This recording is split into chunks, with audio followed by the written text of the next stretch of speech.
శరణార్థులని ముందు పెట్టి నడుపుతున్నటువంటి కథ.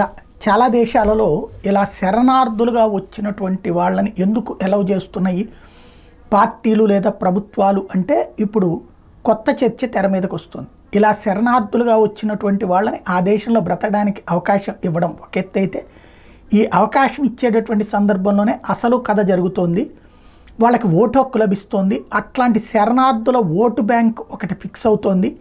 ఆ ఓట్ల కోసం కొన్ని దేశాలలో ఇట్లాంటి పనులు జరుగుతున్నాయి అన్నటువంటి అది ఒక ఆస్పెక్ట్. రెండవ ఆస్పెక్ట్ చెప్పేది ఏంటంటే, ఇప్పుడు అమెరికాలో ఫర్ ఎగ్జాంపుల్ ఒక భవన నిర్మాణ కార్మికుడు అంటే విపరీతమైన శాలరీ అడుగుతాడు.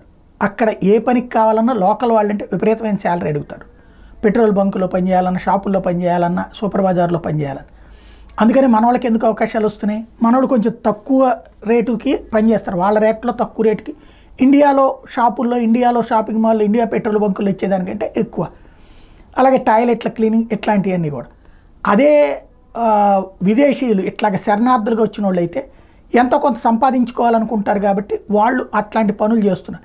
అలాంటి వాళ్ళు అక్కడ ఉన్నటువంటి ఆ లోకల్గా ఉన్నటువంటి కంపెనీల వాళ్ళకే కావాల్సినటువంటి అవసరం ఉంది. ఇది ప్రస్తుతం ప్రధానంగా చర్చనీయాంశమైనటువంటి వ్యవహారం. ఓట్లు కూడా దీని వెనకాల కారణం అన్నటువంటి మాట వినబడుతోంది.